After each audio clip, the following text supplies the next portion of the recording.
जय हिंद दोस्तों, मैं हूं अरविंद। एक बार फिर से स्वागत है आपका अरविंद क्लासेस पर। चलिए तो आज हम ब्रह्मांड के बारे में कुछ रहस्यमयी बातें और जानेंगे कि सूर्य की उत्पत्ति से लेकर हमारे ग्रहों की उत्पत्ति कैसे हुई। हमारे सौरमंडल में 8 प्लैनेट हैं और इन्हीं सौरमंडल के एक प्लैनेट में हम निवास करते हैं जिसमें जीवन उपस्थित है। अगर सूर्य नहीं होता तो हमारी धरती पर बर्फ के पहाड़ जम जाते और शायद हम इंसानों का अस्तित्व ही नहीं होता।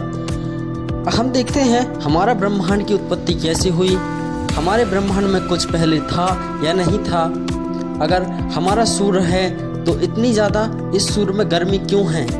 इन सब बातों को जानने के लिए हम सोचने पर मजबूर हो जाते हैं।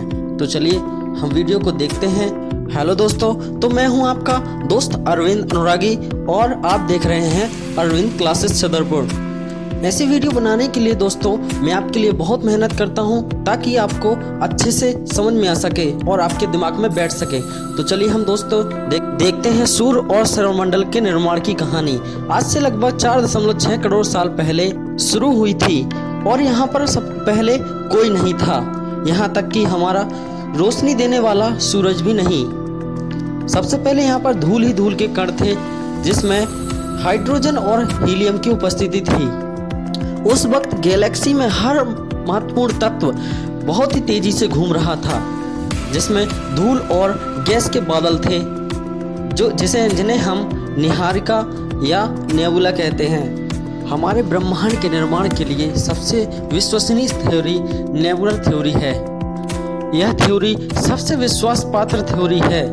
इसी से हमें पता चलता है कि हमारे ब्रह्मांड का निर्माण लगभग आज से 4.6 अरब साल पहले एक बड़े नेबुला गैसीय बादल में विस्फोट में होने से हुआ है, जिससे उसमें उपस्थित रॉ मटेरियल उससे अलग हो गया और उसी समय जो उपस्थित धूल थी वो भी बहुत तेजी से घूम रही थी, जिससे वह एक फ्लैट डिस्क का आकार ले रही थी और धीरे धीरे बादलों का कुछ हिस्सा केंद्र में इकट्ठा होने लगा।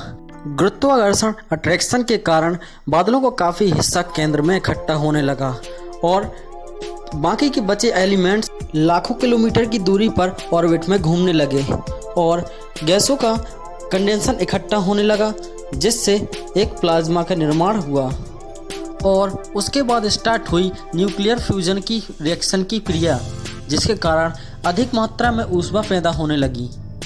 कुछ पदार्थ का 90% इस चक्र में इकट्ठा होने लगा और बाकी इन छल्लों में चक्कर काटने लगा, जो बीच वाला गोला आगे चलकर सूर्य बना और शेष छल्ले ग्रह में बदल गए।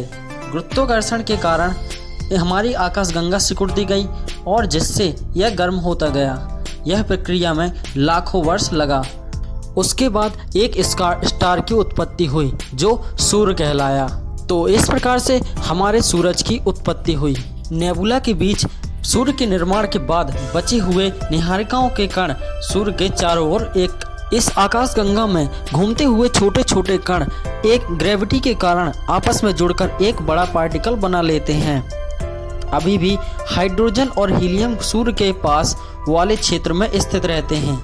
सूर्य के पास में स्थित थोड़े भारी और छोटे कण गुरुत्वाकर्षण के कारण वो आपस में मिलकर एक पिंड का निर्माण करते हैं। इन भारी मटेरियल के टुकड़ों के मिलने से हमारे सौरमंडल का स्थलीय ग्रहों का निर्माण हुआ।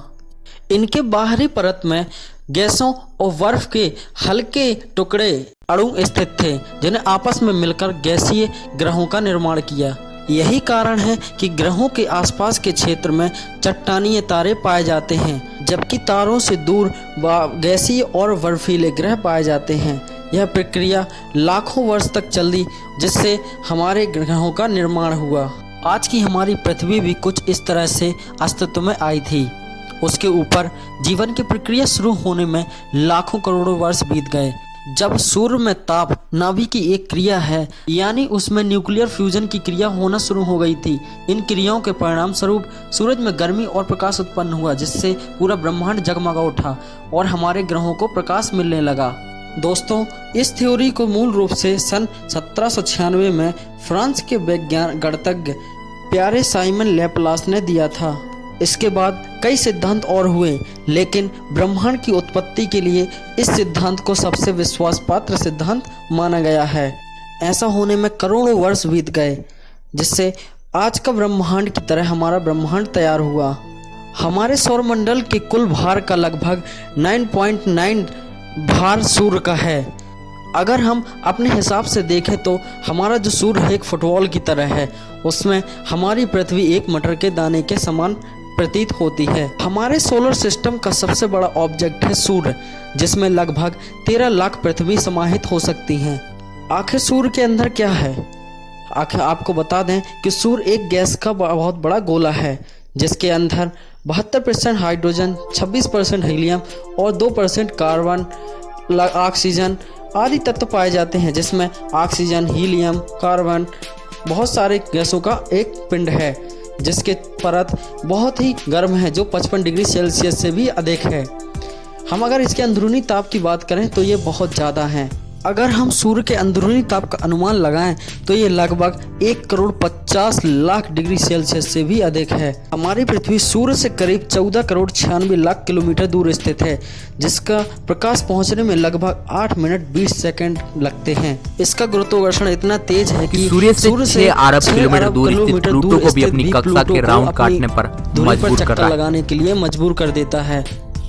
इसी कारण से पूरे ब्रह्मांड में सूर्य को सबसे अलग माना गया है। रियल में यह एक तारा है।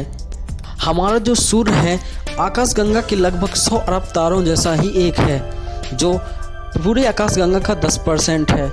हमारा जो ग्रह हैं वो सूर्य के ओर चक्कर लगाते हैं, और सूर्य भी अपनी धुरी पर गैलेक्सी का चक्कर लगाता है, जिसका समय काल 25 करोड़ वर्ष में एक चक्कर लगाता है। पूरे ब्रह्मांड में सूर्य का व्यास लगभग 13,92,000 किलोमीटर है, जो सबसे ज़्यादा है।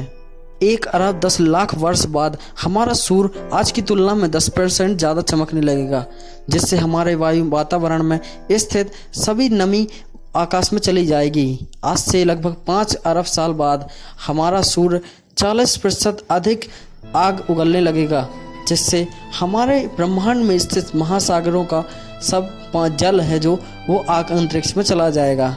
लेकिन हमें चिंता करने की आवश्यकता नहीं है, क्योंकि इस समय तक क्योंकि तब तक हमारी लाखों करोड़ों पीढ़ियाँ बीत जाएंगी और सूर्य का अस्तित्व धीरे धीरे खत्म होना स्टार्ट हो जाएगा। और आज से लगभग 7 अरब 70 करोड़ वर्ष बाद हमारा सूर्य एक लाल दानव बन जाएगा, और यह एक आग का गोला का रूप धारण कर लेगा। तो कमेंट में बताइए कि यह सफ़र आपको कैसा लगा।